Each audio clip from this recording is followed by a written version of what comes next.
Good morning, dear students. I hope you all are fine and being safe at your home. And I hope your exams have also been good. So, today's session we are going to start with the third poetry, and you can see the name of the poetry on the screen itself, Keeping Quiet. Right? Yes, uh, Keeping Quiet is a very in depth poem which talks about the concept of introspection. But for most of you, introspection might be, a new word. But before moving on to the meaning of the essence of this poem, let me talk to you about the poet of this poem. His name is Pablo Neruda, and he has brought out the importance of introspection. अब introspection क्या होता है कि जब आप चुपचाप अकेले बैठकर ये सोचते हैं पूरे दिन के बारे में, पूरे दिन की एक्टिविटी के बारे में कि आज जो जो आपने किया वो कौन सी चीज़ें सही की और कितनी चीज़ें गलत की, कहाँ मुझे कौन सा कदम उठाना चाहिए था, किससे मुझे क्या नहीं बोलना चाहिए था. तो ये सब जो सारा एनालिसिस हम अक्सर रात को सोने से पहले करते हैं, इसे हम टेक्निकल भाषा में कहते हैं इंट्रोस्पेक्शन. इंट्रो मतलब अपने आप से, इंस्पेक्शन यानी कि अपने आप से सवाल जवाब करना. तो जब हम इन दोनों वर्ड्स को कंबाइन करते हैं तो इंट्रोस्पेक्शन नाम का वर्ड बनता है. ठीक है. तो यहाँ पैब्लो नेरुडा जो कि यहाँ इसके पोएट हैं, इन्होंने इसी तरह के एक इंट्रोस्पेक्शन की बात की है. उन्होंने कहा है कि इंट्रोस्पेक्शन न सिर्फ एक इकलौते इंसान की लाइफ बदल देता है, बट अगर ये हम सब करें तो शायद पूरी पृथ्वी का रूप ही बदल जाए. सही है ना? क्योंकि अगर जब आप इंट्रोस्पेक्शन करोगे तो आपको सही गलत समझ में आएगा, आपको सामने वाले की तकलीफ़ समझ में आएगी. और अगर आप एक बार सामने वाले की तकलीफ़ समझ जाओगे तो झगड़े, लड़ाई, वॉर ये सब होना बंद हो जाएगा. तो जिस वजह से पूरी पृथ्वी का नक्शा ही बदल जाएगा. Right. So in this poem he says that कि इट इज़ जो इंट्रोस्पेक्शन का टाइम है, इसके लिए कोई बहुत ज़्यादा लंबा टाइम नहीं चाहिए. आप 1 से 12 तक काउंट करो, उतनी देर में आप इंट्रोस्पेक्शन कर सकते हो. राइट. हमारा माइंड इतना फास्ट होता है. इंट्रोस्पेक्शन के दौरान पैब्लो नेरुडा ये कहते हैं कि हमें एकदम स्टिल, एकदम स्टिल और एकदम शांत बैठा होना चाहिए और आसपास कोई शोर नहीं होना चाहिए, ना मन में ना हमारे बाहर. तो इससे क्या होगा कि आप भले अकेले बैठे होगे, बट फिर भी जब आप इंट्रोस्पेक्शन करोगे अकेले बैठकर, you will be able to connect with others. एक दूसरों के प्रति फीलिंग या हम कहेंगे इमोशन या प्यार जागेगा. Right. So that is a very strange feeling.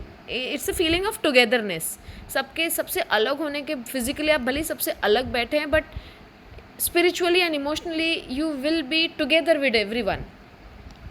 So he says that कि हमारी दुनिया में बहुत सेल्फिशनेस है, बहुत क्रुएलिटी है और हम सबको इससे दूर रहने की ज़रूरत है. राइट. और अगर इंसान को अपनी ज़िंदगी में कुछ सुकून, कुछ पीस लाना है, राइट, ना सिर्फ अपने जीवन में बल्कि पूरी दुनिया में वो ये देखना चाहता है शांति, देन डेफिनेटली उसे इंट्रोस्पेक्शन करना चाहिए. It's high time. राइट. वो कहते हैं कि अगर इंट्रोस्पेक्शन हम सब करें तो दुनिया में युद्ध नहीं होंगे. राइट. हर इंसान जो आज एक दूसरे के खून का प्यासा है, राइट, ऐसा नहीं होगा. वो एक दूसरे को भाई की नज़रों से देखेंगे. So there will be a feeling of brotherhood among all the nations. आज के डेट में अगर हम पाकिस्तान का नाम ले लें तो हम सबका खून खौल उठता है. Right. Despite of knowing, despite of not even knowing कि what exactly is the reason behind the you can say the enmity between these two countries. बस नाम लिया और हमारे अंदर का जो वहशी दरिंदा है वो जाग जाता है.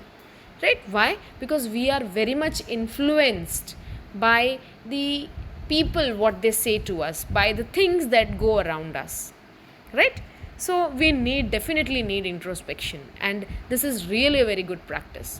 हम जो मेडिटेशन करते हैं, ये जो मेडिटेशन है, ध्यान करना, right, it is also kind of introspection. क्योंकि जब आप ध्यान में होते हैं ना, you get connected with some spirituality. और जब आप स्पिरिचुअली कनेक्ट हो जाते हैं तो आपको पता चलने लगता है कि आप कहाँ गलती कर रहे थे और कहाँ आपको ये कदम नहीं उठाना चाहिए था. तो it is good to some extent. Yes, you have to maintain some spirituality, क्योंकि उसकी वजह से ही आपके अंदर इंट्रोस्पेक्शन आता है. ओके. इस पोएम का जो स्टैंजा वाइज एक्सप्लेनेशन है, I will be sending to you in both Hindi and English, right. This is just the brief idea I am giving it to you. Okay. Further the poet is also favouring, he is also advocating कि कैसे चुप बैठना यानी quietness and stillness, इसको कभी भी ये कहें कि it should not be compared with that of बुज़दिल होने से कंपेयर नहीं करना चाहिए. मतलब अगर कोई चुप है, अगर कोई शांत बैठा है, तो ये इसका मतलब ये नहीं कि वो बुज़दिल है या उसमें हिम्मत नहीं है. नो, इनफैक्ट वो व्यक्ति जो चुप बैठा है वो ज़िंदगी से कंसर्न्ड है, मौत से नहीं. उसका असली जो उद्देश्य है वो है लाइफ. हम कहते हैं ना, life is all about life, यानी कि ज़िंदगी का मतलब ही होता है ज़िंदगी, राइट, जीना. हम ज़िंदगी में 10 तरह के झमेलों में पड़े होते हैं. किलिंग हिम, सामने वाले को नीचा दिखाना, उसने मेरे साथ ऐसा कैसे कर दिया, अब मैं एक दिन उससे बदला लूँगा. So these sort of things should not B meant, right, because this is a very beautiful life which is given once, right, so we should enjoy it. Apart from that, the poet also says that कि active रहना is the essence of life. वो मानते हैं कि जो active है वही असली तरह से ज़िंदगी जी रहा है. लेकिन इनएक्टिविटी यानी कि आप चुप बैठोगे, अन्याय के खिलाफ आवाज़ नहीं उठाओगे, लोगों आपके सामने चल रहे अत्याचारों के खिलाफ कुछ नहीं बोलोगे, that is equal to death. तो इन सब चीज़ों को झेलना मतलब एक डेड इंसान की तरह रहने वाली बात हो जाती है.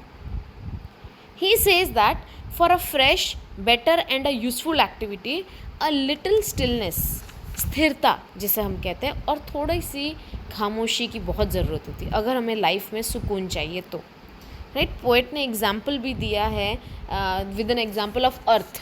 अब देखें, सर्दियों में अर्ली मॉर्निंग की जो सिचुएशन होता है अर्थ का, एकदम खामोश होती है पृथ्वी, right.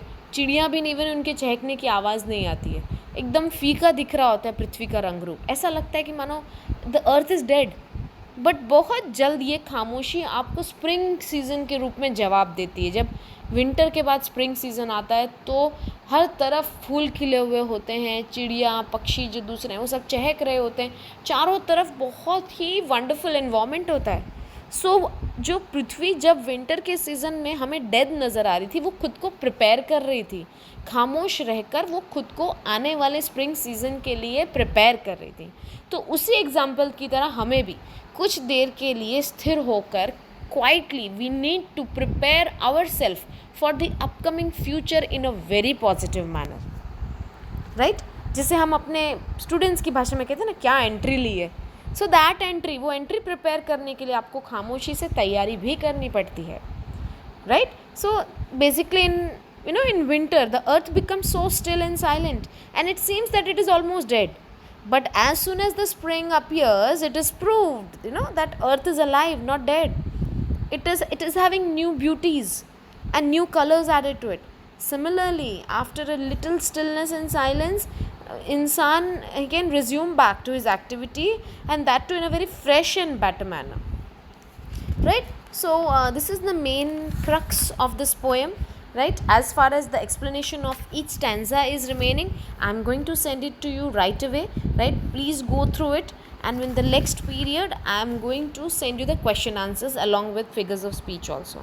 And I hope you all are writing the figures of speech in your notebook, right, because very soon जैसे आपको एग्ज़ाम की नोटबुक सबमिट करनी है, वैसे ही स्कूल की नोटबुक्स भी सबमिट करने का एक डेट आएगा.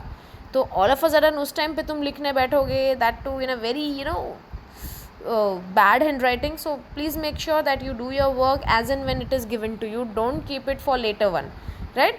So complete all your books for all the subjects, and I'm wrapping up this session. I'm sending you the stanza wise explanation right away.